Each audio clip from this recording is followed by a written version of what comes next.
welcome to Q3 FY2024 earnings conference call of Tarsons Products Limited, hosted by Ambit Capital.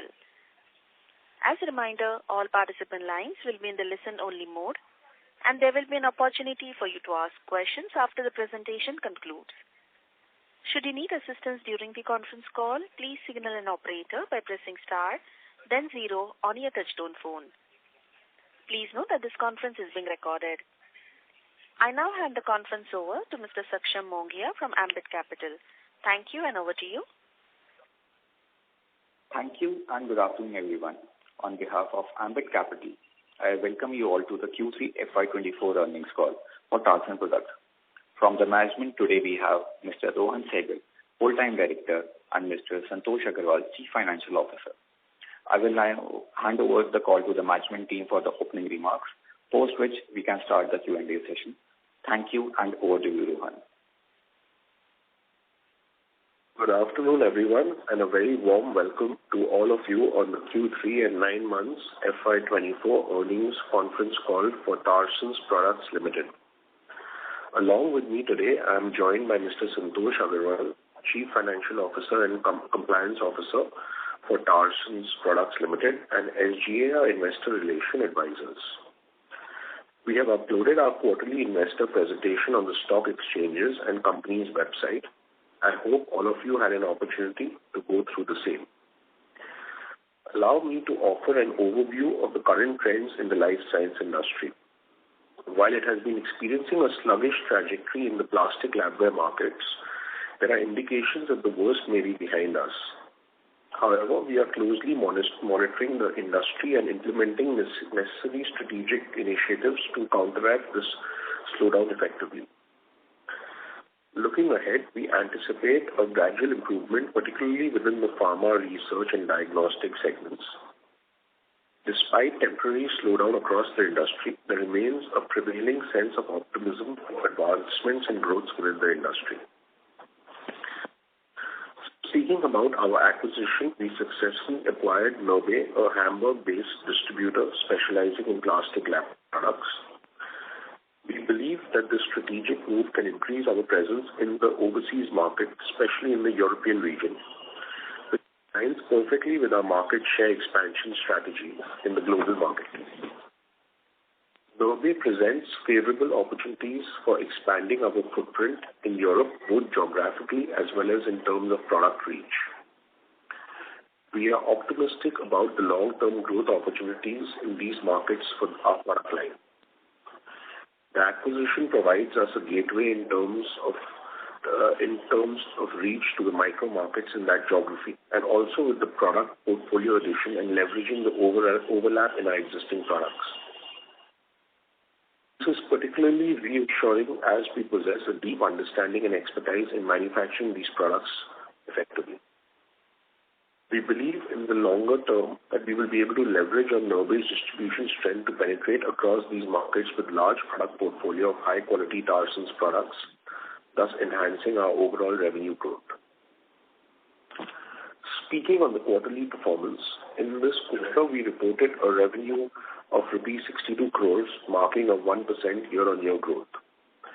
Our domestic revenue showed a robust increase of 14% compared to the same quarter last year, driven by growing demand in the domestic market.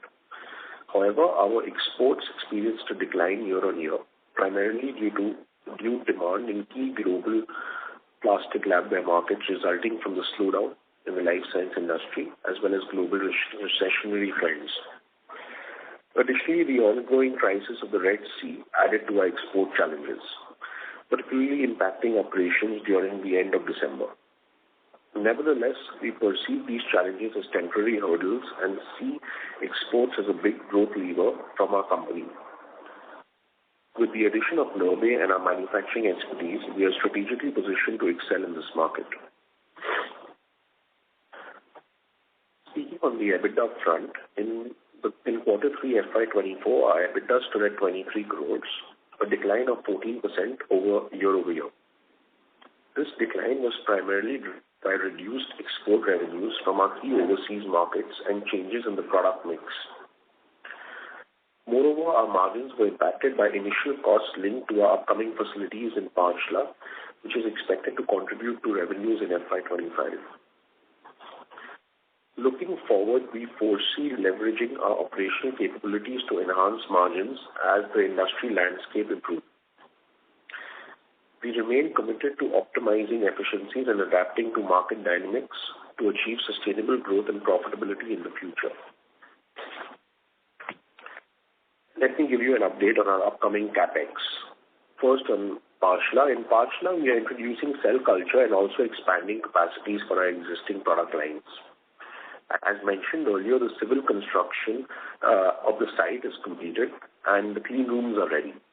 While we are still awaiting the arrival of some machines which are currently in transit, the initial production is projected to commence in Q4 FY24. Additionally, the phased commercial production of cell culture and other products is anticipated to start in Q3 FY25. In our Amta plant, as we have informed earlier, we've signed an MOU with the Board of Radiation and Isotope Technology, BRIT. The strategic step is intended to diminish our reliance on a single vendor in West Bengal, diversifying our supply chain. Furthermore, construction is progressing for our central warehouse operations aimed at streamlining our inventory management and operational processes to enhance efficiency. Before passing the call to Santosh, I want to acknowledge that the industry may seem subdued today due to various external factors beyond our control. However, we maintain our confidence in upholding excellence. We eagerly anticipate the opportunities and challenges ahead as Tarsons enters a new phase of growth and expansion. The acquisition of Nirbe marks a significant milestone in our journey, unlocking fresh avenues for growth and reaffirming our dedication to grow in the global plastic labware market. With this, I would like to hand over the call to Mr. Santosh Agarwal for his comments on the financial highlights. Good afternoon and a very warm welcome to our Q3 FY24 earnings call. On the revenue front, revenue from operations for Q3 FY24 stood at 62 crore as compared to 61 crore in Q3 FY23, a growth of 1%. Revenue from operations for 9 months FY24 stood at 191 crore as compared to 201 crore in 9 months FY23, down by 5% YOY. For Q3 FY24, revenue from export stood at 15 crore and domestic at 46 crore. For 9 months FY24, revenue from export stood at 55 crore and domestic at 135 crore. For 9 months FY24, export sales contributed around 29% and domestic sales contributed around 71%. At a gross profit level, our gross profit for Q3 FY24 stood at 45 crore as compared to 48 crore in Q3 FY23 due to change in product mix. Our gross profit for 9 months FY24 stood at 142 crore as compared to 147 crore in 9 months FY23. At a EBITDA level, our EBITDA for Q3 FY24 stood at 23 crore as against 27 crore in Q3 FY23, majorly on account of lower revenue from export and increase in initial costs related to our upcoming facilities. Our adjusted EBITDA for 9 months FY24 stood at 72 crore as against 91 crore in 9 months FY23.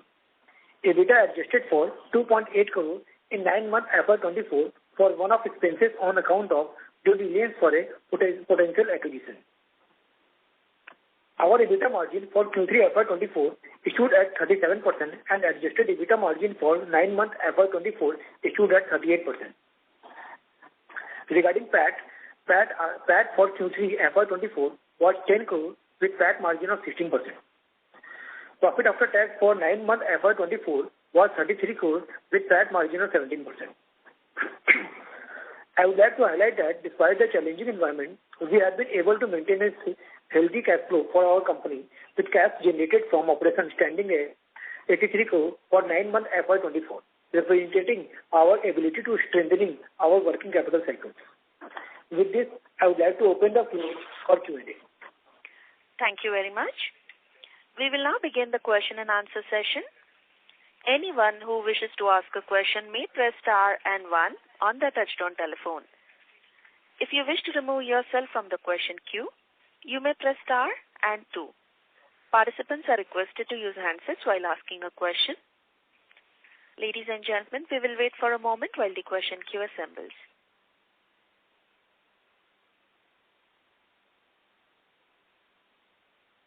We have a first question from the line of Tanmay Gandhi from Investec. Please go ahead. Hi, thanks for taking my question. So firstly, on the recovery, you said that you are seeing some initial green shoots in terms of recovery, right? So can you give some color that whether you are seeing some uptick in your order book, or are your customers guiding for a better, let's say, FY25? So I think the order book is stronger, specifically in the domestic market. The order book is stronger than the previous years.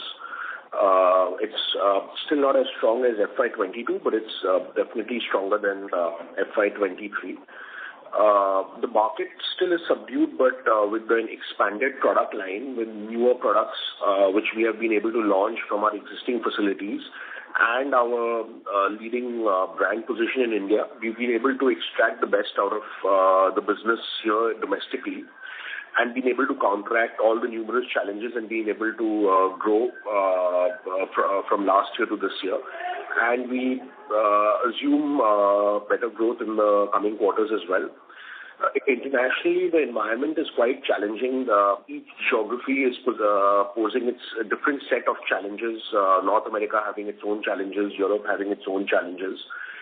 And Tarsons also being primarily a smaller brand in these markets and a large OEM supplier mainly. So it's difficult for us to counteract global challenges, and we are at par internationally with how the industry is moving. I believe that domestically we've been able to outperform the industry. Okay, and specifically for exports, so other global companies are pointing out, they are anticipating recovery in first half itself, right? So are you seeing some improvement over there as well? So there is a gradual recovery, but with every gradual recovery, there is always a setback, which we've been seeing over the last 10 to 12 months. Sometimes the Russian gas crisis comes and Europe is in problem. Then now the Red Sea crisis has come.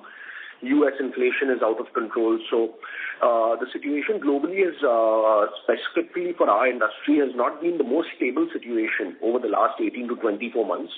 There has always been one crisis overlapping and then another crisis coming up. So industry demand is one thing, and then the crisis surrounding it is another thing in particular countries. But yes, overall, the global plastic labware market is in a better position than where it was 12 months ago. But still, to reach its peak, I still feel that we are a few quarters away from reaching its peak and getting back to where it should be. Okay, so while I understand that, the peak could be slightly away, but do you expect sequential recovery from here on? Yes, we definitely expect. We've already started seeing sequential recovery in the domestic market. You will moving forward. No, I'm talking about export. Sorry, I'm talking about export. In export markets, for me to give you a clear answer, because our business is spread across 40 odd countries. So for everything, I cannot give you a very clear answer of how the situation would look like in the next 5 to 6 months. There are a lot of external factors. Being a local company in India, manufacturing in India, able to tide over most of the problems which the Indian market faces. But sitting in India and exporting to 40, 45 countries, it's very difficult to be able to give you a clear answer whether we'll be able to overcome all the problems what the international market would pose, as a challenge to international companies over the next 5 to 6 months. Got it. Thanks. Thank you. Before we take the next question, we'd like to remind participants to press star and 1 to ask a question. The next question is from the line of Prathamesh Dahake from Motilal Oswal. Please go ahead. Oh, hi, sir. I'm audible. Yes, please go ahead. Hi. So my first question is regarding revenue. For the current quarter, could you please give us revenue by product type? for both export as well as domestic? And my second question is regarding gross margin. You've said that the GM has fallen on regards of product mix. So could you please give us more color as to which product contributed to the lesser gross margins and what gross margins do we really make across our three broad categories, consumable, reusables, and others?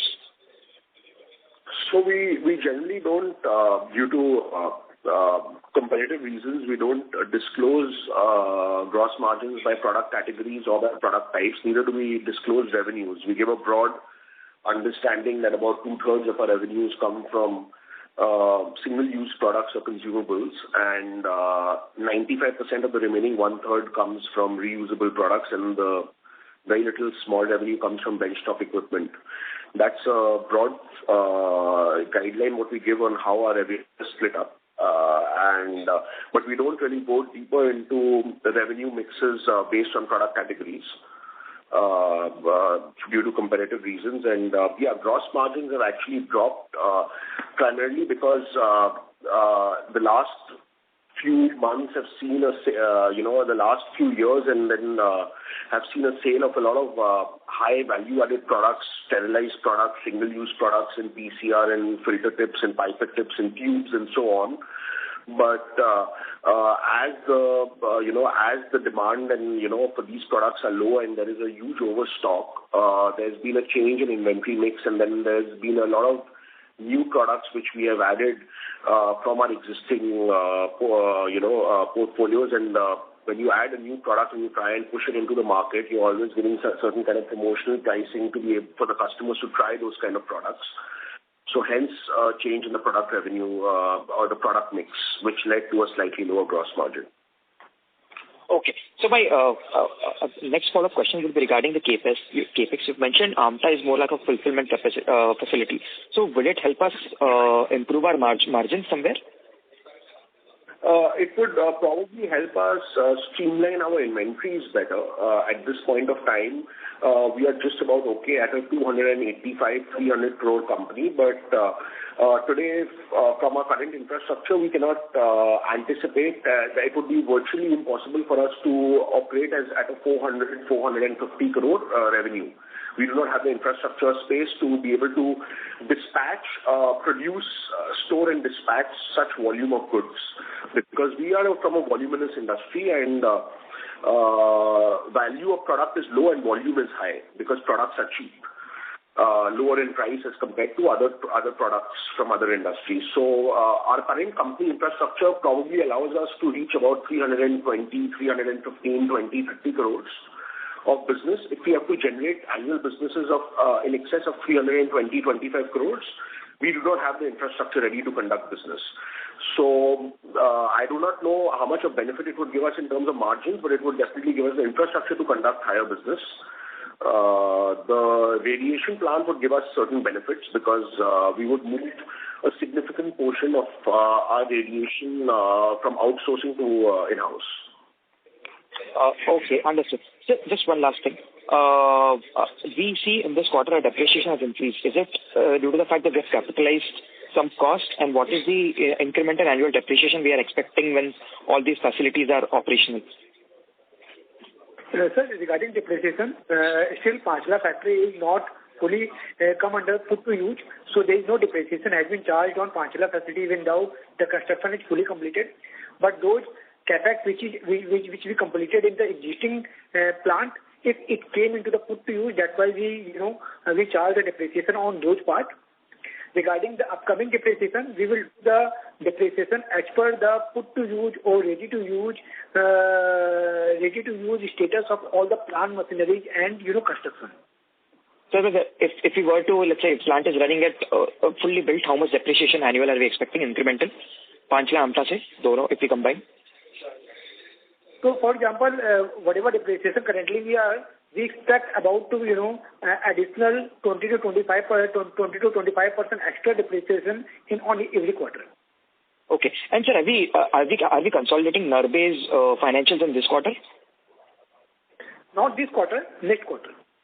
Okay, sir. That's all from my side. Thank you. Ladies and gentlemen, to ask a question, please press star and 1 on your phone. The next question is from the line of Jasdeep Walia from Clockwine Capital. Please go ahead. Hello. So thanks for taking my question. So first of all, in the call that you did on the acquisition, you didn't give CY23 numbers for the acquired companies. So are those numbers ready now? Sir, those numbers are available with us, but we will disclose those numbers only if it gets audited.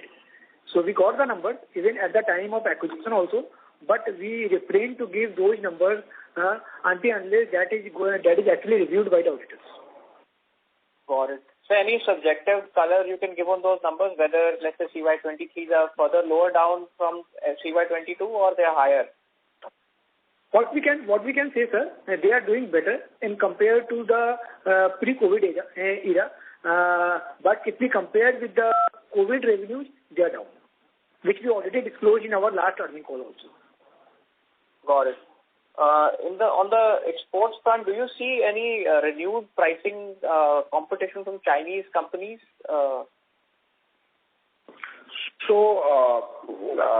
See, China has always been a competitor pre-COVID, during COVID, post-COVID.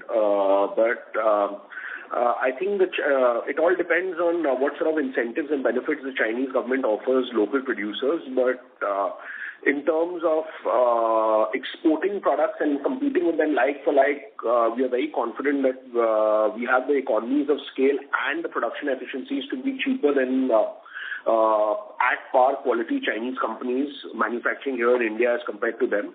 And in terms of incentives to export, the duty and the tax structures in the United States and Europe for Chinese companies are higher as compared to us. So we don't see much of a challenge in terms of competitive advantage when we compare like for like Chinese companies. In India, there are very few companies, but in China, you have more than 100 companies manufacturing products similar to us in different levels of quality. Got it. And has your export revenues in this quarter been impacted by the Red Sea issue? If yes, what do you think is the impact?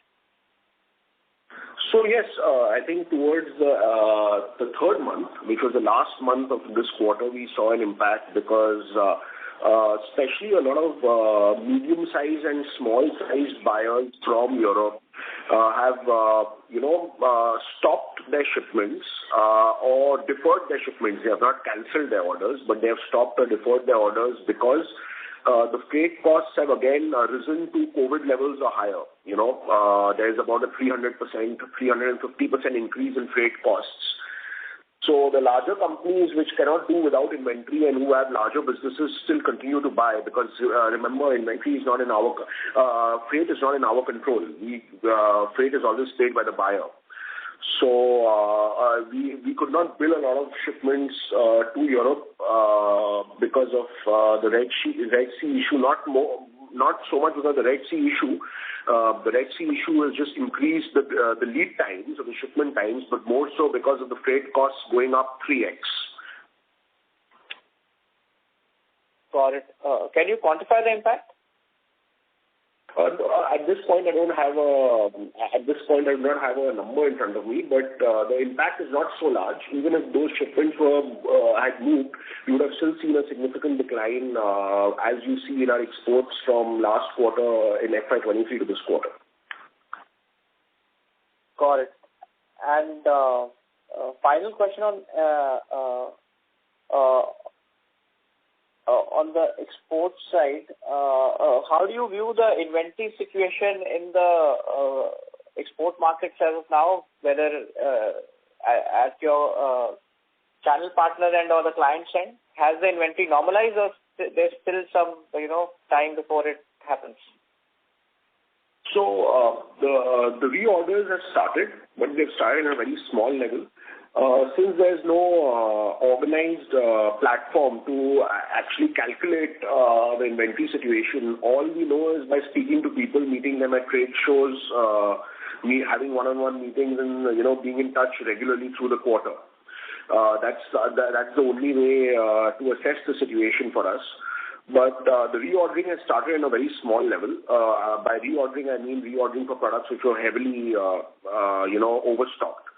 So in some SKUs in those product categories, when the inventories have run out, the reordering has started. But as I said, the peak, the reaching optimum levels is still, a few quarters away. But the signs are good at this point of time. And if everything holds up well in the international markets, I think it looks like it looks like a very strong path of growth for companies like us in India, with China Plus One also coming, into effect and getting stronger with every quarter.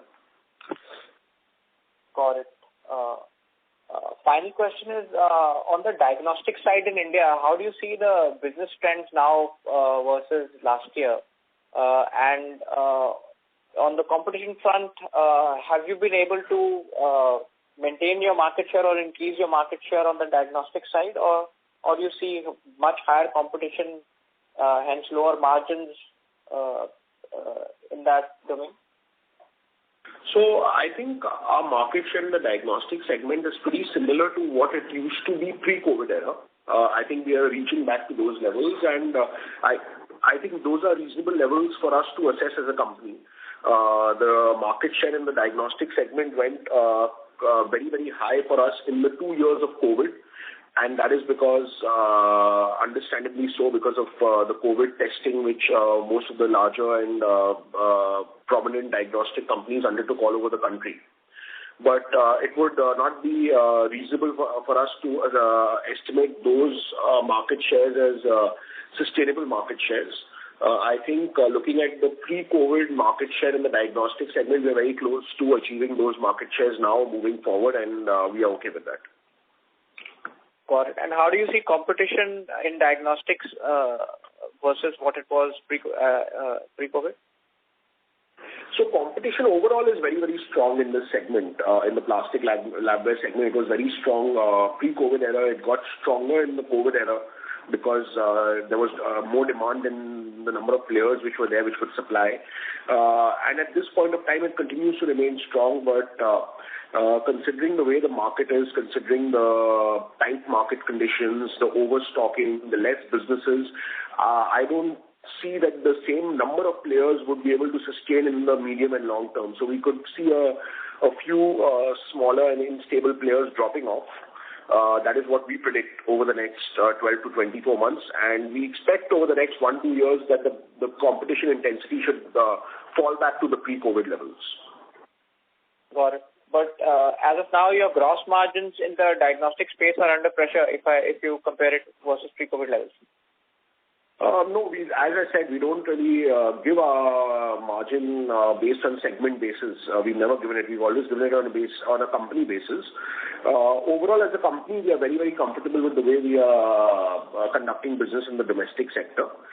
And our aim is to grow our market just the way we grew our market over the last 15-20 years in the domestic sector. So see no challenges in the domestic sector, just looking upwards and onwards for now in the domestic sector. The main challenge lies in the overseas market to be able to overcome the external challenges.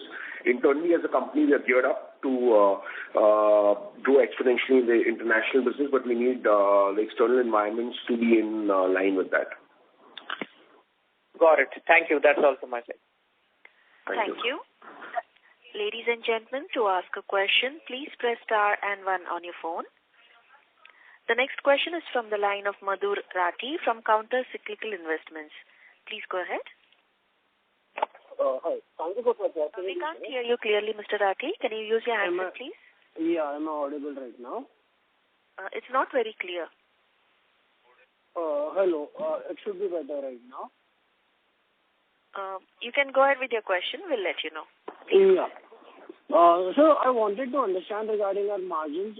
With new facility coming in, do we see a pressure on margins for the next 1 or 2 years, or how do we see the margins going forward?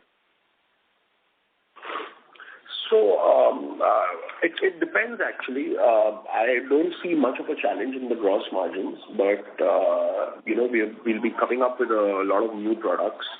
And most of these products that we are coming up with have similar margin, a similar margin structure to our current portfolio.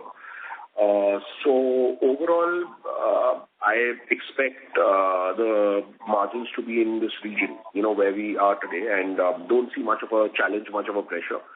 There could be some challenges in the EBITDA level as we're looking to scale up with fixed costs getting absorbed slowly as we scale up. But on the gross margins, I don't see much of a change. Well, so your EBITDA level is around the 37% that we are right now. Very clear, Mr. Rathi. Yeah, I mean, that's, so is it better right now? Yeah. Yeah. Please go ahead. So I just wanted to understand the EBITDA margin. Will it be in this 37% range, or it will have some pressure going forward since the new facility is coming?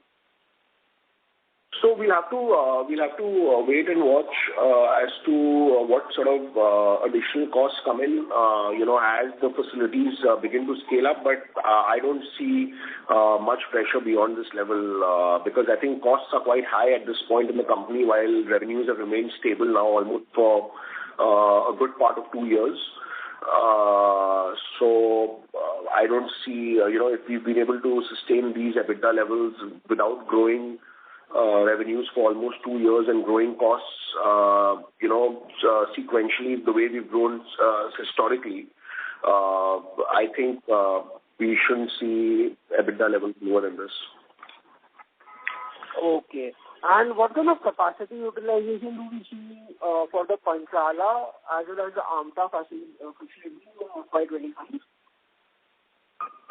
We expect to scale up gradually and reach optimum capacity utilizations of about 80-85% in 4 to 5 years of starting up operations.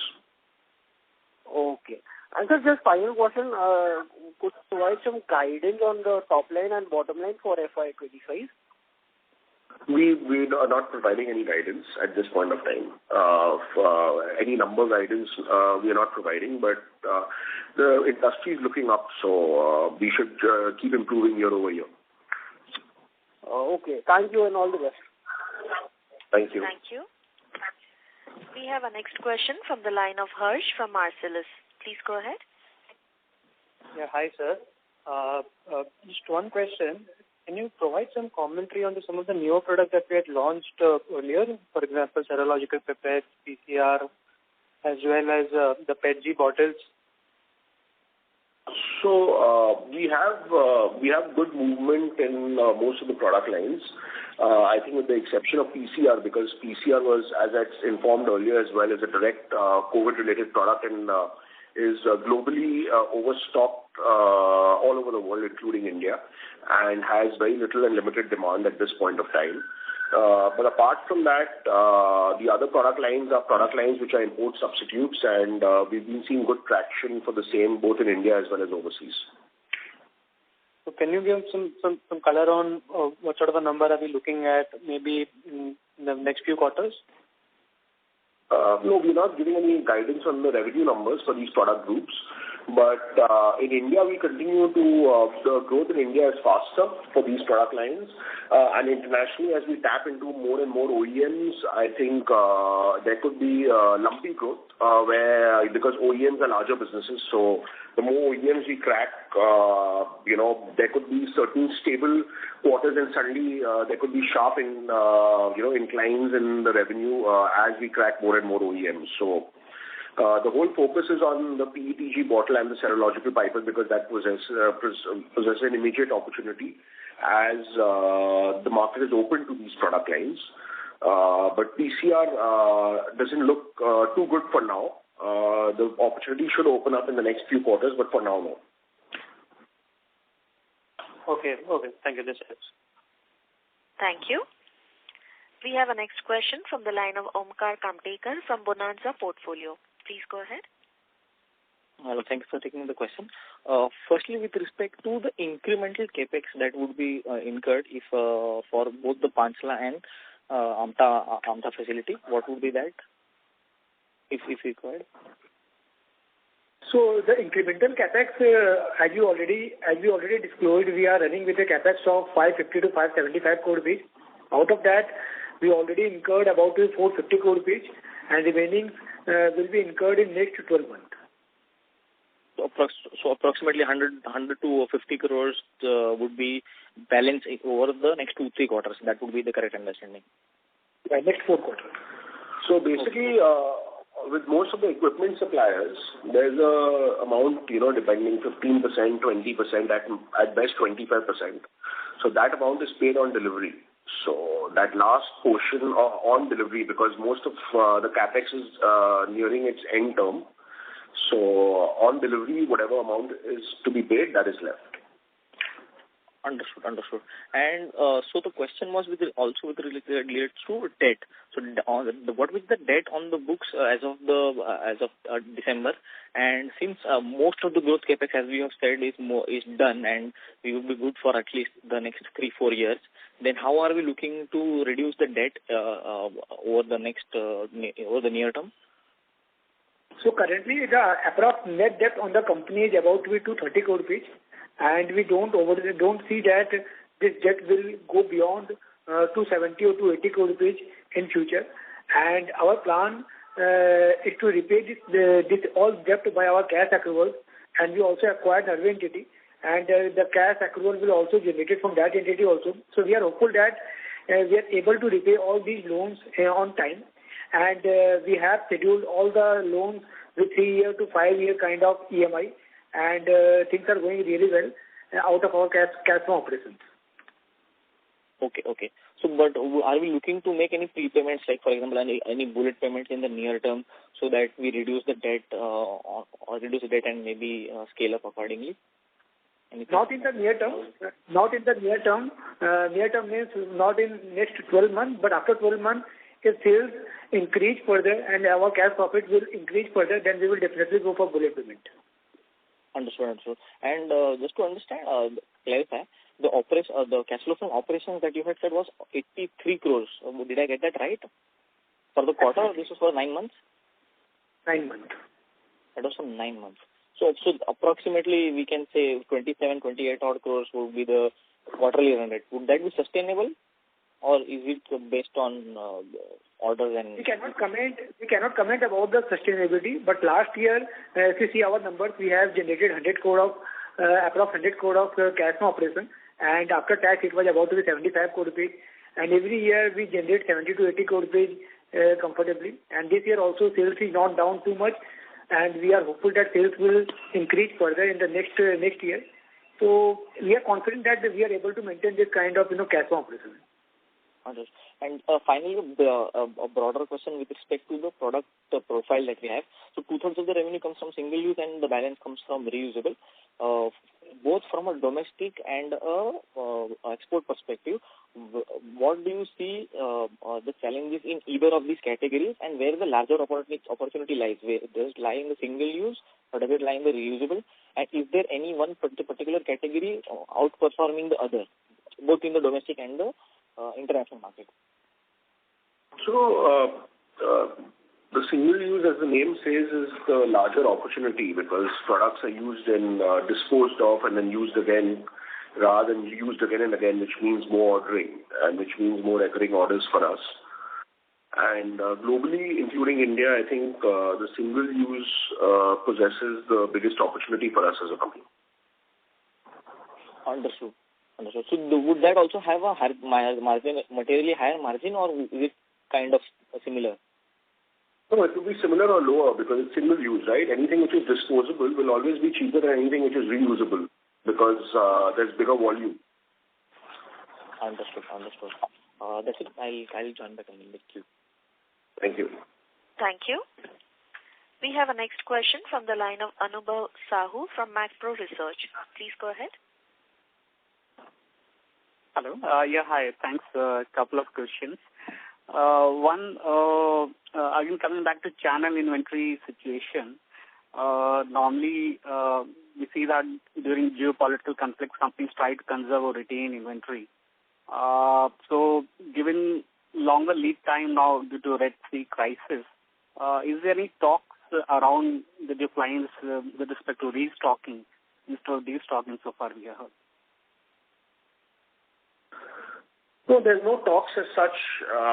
Of course, there are concerns with the Red Sea, and as I mentioned in my answers before that, the larger players which can absorb the costs continue business as normal, but the medium and the smaller players which are critical to every bit of cost, and rightfully so because they're smaller businesses, are wary about these increased costs because that adds to the landed cost of their product and their final selling price. So they're playing the wait and watch to see if freight rates stabilize in the near term because 3x, 4x increase in freight rates overnight is too much for them to absorb. Right. I mean, just to give the estimate of the landed cost, in terms of percentage, what could be the difference for a typical customer? Because the kind of freight rates which have increased, you mentioned around 300%. But in terms of compared to the cost at which the product is, what percentage would that freight cost? Oh, there's two intricate details, right, of our business and how it functions. I can't really discuss that over an earnings call of how and what margin and what rate differential. That can't be actually discussed. These things are critical, to how we perform in the international market and how we deal with our international clients. Information is quite sensitive. Okay. And secondly, for the cell culture focused labware, you mentioned that Q3 for fiscal year 25 is when probably will be having commercial production, right? Or will that be a time for validation batches? See, validation is already happening as we speak. So the products are in our hand, but this is not commercial production. So 70% of the cell culture products which we are supposed to launch is already produced and where validation is going on. At this point, it's not quality validation, but it's production validation which is going on. So validation has been going on for the last 3-4 months and continues to happen as we speak. So we expect commercial production by then, production which we are selling to customers and billing them for that. Okay. So we hope that by Q3 we'll have all the approvals by then. Okay. That's what we expect because, you see, all the equipment which comes from cell culture or from any of our capex is so expensive and so heavy that they all have to come by sea. So even our capacity expansion equipment is now delayed by 45 days because of the Red Sea crisis, because generally the importation period is about 28 days from Europe to India, which is now almost to 70-75 days from 28 days because of the Red Sea. So just because of the Red Sea crisis, we can't import everything by air because if we start importing everything by air, that's an additional impact of more than €500,000 just in air freight costs, which we can't do at this point of time. So if everything remains stable, I cannot predict how the sea movement would be 9 months down the line. If everything remains stable, Q3 is absolutely on target for commercial production. Okay. Understood. I guess these equipments would be more material from the commercial production point of view. And for the absolutely. And just to add, all our capex, 75% comes from Europe, and the remainder 25% comes from the rest of the world, which is North America and Asia. So we are very reliant on the movement from Europe to India for capex. Understood. Hope for the best. Thanks for this. Thank you. Thank you. We have a next question from the line of Prathamesh Dahake from Motilal Oswal. Please go ahead. Mr. Prathamesh Dahake, I have unmuted your line. Please go ahead. Hi, am I audible? Yes. Yeah, so my question is regarding the international business. Could you please provide us some color as to what type of products are we expecting to experience an increased growth rate in the coming days, and across which geographies, and what kind of business that would be, branded or ODM? So a couple of lines on that would be really helpful. Sure. So our focus area is North America, which is our number one focus area, along with Europe and certain key geographies in Asia. So this is where we continue focusing on, and our I would say our additional markets, or the markets where we don't particularly focus, but we also generate some revenue, is Middle East, Africa, and Latin America. So this would be our primary markets, and that would be our secondary markets. And the focus would be on our existing portfolio and the new products as we add. New products take more time because people don't there's no history of you selling those products, so people would need to test, try, and we would have to wait for opportunities wherever there's availability in any of the portfolio. So, of course, for the volumes, our focus would be ODM, and for the regular business, our focus would be our brand. So we continue to focus on our brand in all geographies outside Europe and North America, that is Asia, Middle East, Africa, Latin America. These are the areas where we continue to focus on our brand. And in Europe and North America, we focus on ODM. So, and which type of customers are we targeting? I mean, across, let's say, the developed markets versus the rest of the world, which customers are expected to drive our revenues? It's basically wholesalers and importers and distributors, because we don't work at the customer level internationally, like how we work in India. So I can't tell you pharma, biotech, CROs, diagnostics. I can't really give you a breakdown like that. But within branded also, wouldn't you be able to tell it? Because we don't have sales teams, right, in those countries, like how we have in India. In India, we sell directly. We sell to the distributor, but we are in direct contact with the customer, and we know exactly where our revenue is coming from. Okay. And within, let's say, if you were to take down a level deeper, will it be consumable, reusable? I mean, something more color as to which business is going to be in traction in international, if you could please tell us. See, our focus always is on the consumable business because that leads to greater volumes. But historically, we've been very, very strong in the reusable business overseas, and we are looking to, dig deeper in the consumables business, and we should see a lot of traction in the consumables business over the next few years in international market. Okay. And consumables would be mostly single-use products, right? Yeah, as the name suggests, yeah, you consume, yeah. Okay, fine. Understood. That's all from my side. Thank you. Thank you. We have our next question from the line of Omkar Kamtekar from Bonanza Portfolio Limited. Please go ahead. Hello. Thanks for the follow-up. So, with respect to the AMTA facility, the AMTA facility is more with respect to business facilitation. So, what I observed was that our inventory days have been rising. So, with this facility coming up, do you see a material reduction in this number and thereby a ramp up in the revenues?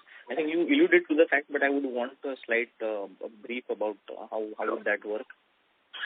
So, with AMTA facility, the infrastructure is slated to become more robust and more strong, and it's giving us an opportunity to scale up as a company.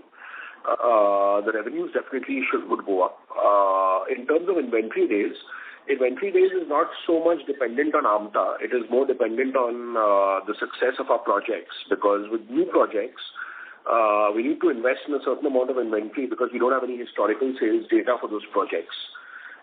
And once those projects start streamlining domestically and internationally, and we are in a better position to know what to stock and how to stock when, the inventory level should see certain rationalization. Understood.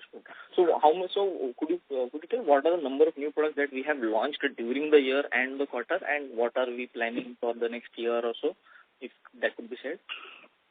So we've launched a certain cell culture bottles called PETG and PET bottles. We've launched serological pipettes. PCR was not launched this year, it was launched last year. And now we are coming up with certain cell culture flasks, which we are launching in this quarter. So these are all cell culture products, but not the cell culture treatment products which we are launching in Pachla. These are all the prequel products to the cell culture treated products which we'll be launching in Pachla. All these products will eventually be also produced in Pachla, but these are not the main cell culture treated products which we are looking at in Pachla. Understand. So maybe three. So these were 3 or 4 categories that we launched during the 3 or 4 categories in the cell culture would be added over the next 1.5 years. That would be a correct understanding. I would say about 12 categories. So if we launch 3 for this year, over the next year we should be about 7 to 8 categories. This also includes certain capacity expansions of existing product lines, but the capacity expansions are also considered as a product category. Then about 7 to 8 new variants coming in next year. And so the 7 to 8 would not be restricted to cell culture, it would be across the board. Across the board, across the company, absolutely. Understood. And finally, with respect to the acquisition, so the NERB acquisition that we have done, would there be any gestation period with respect to it, coming to full speed, and or we can plug and play and utilize it immediately? Would it hit the ground running for us, or it would take some period to gestate? See, the thing is, it depends on us. We prefer a gestation period because we would want it to run the way it's running. We have, our own operational tasks to be performed here in the company. We are at the midst of launching the largest facility which we've ever launched in the history of the company, and this facility should be bigger than all the facilities put together. So we would take Nerve slow and let their operation, because their operations are smooth. It's not a company which you're looking to turn around in a very big way. It's not a company which was not performing well or which was performing below par, which needs a certain degree of turnaround or something like that. So it performs status quo and let it move the way it is. And we keep taking on opportunities where Tarsons can add value. And we will keep doing that over, the next multiple quarters, maybe 8 to 10 quarters. So 8 to 10 quarters would be the time period that we'd be looking to ramp this up over. We try to push things to our favor. The reasons for which we have acquired Nerve, we'll try to fulfill those reasons periodically, step by step over these quarters, I would say. Okay. So, that kind of answers the question. Then effectively that would mean we would not look at any other new acquisition per se. That is what I would understand then, because if you're saying it is going to take 8 to 10 quarters to stabilize and ramp up this one, adding on something new might be counterproductive. See, at this point of time, what we have to see is the bandwidth as well. As a company, right? We are just a 300 crore size in company in size. This is our first acquisition in the history of Tarsons. We've never acquired a company before. So I don't think it would make a lot of sense for us to acquire a second company unless we've been able to prove it to ourselves as a management and board that we've been successful in handling an acquisition to a certain degree of success. So that degree of success doesn't have to be 100%, but if we are able to demonstrate that we can manage an overseas acquisition well, only then we would look at other geographies for acquisition. Understood. And just finally, the current margins are approximately near the 34-35% region. Will they? What do you see with respect to them moving upwards as all of the facilities and the new products come up? Could we see close to 40% margin or higher over the next 2 or 3 years? See, the thing is, today where we stand as a company which is very high on costs and very high on development. And when we did the IPO, when we came into the public markets and when the public investors had a look at our accounts, we were at the peak of our utilization, with very little investments and peak utilization rates. So you've got a range of where the lowest can be and where the highest can be. And, from here onwards, if our new projects, click exactly the way our old projects have clicked in the history of the company, it should just keep getting better and better. Got it. Thank you very much. Thank you. Ladies and gentlemen, due to time constraints, that was the last question for today. I now hand the conference over to management for closing comments. Over to you, sir. I take this opportunity to thank everyone for joining the call. We will keep updating the investor community on a regular basis for incremental updates on your company. I hope we have been able to address all your queries. For any further information, kindly get in touch with us or SGA, our Investor Relation Advisors. Thank you once again. Thank you. On behalf of Ambit Capital, that concludes this conference. Thank you for joining us, and you may now disconnect your lines. That's all we have.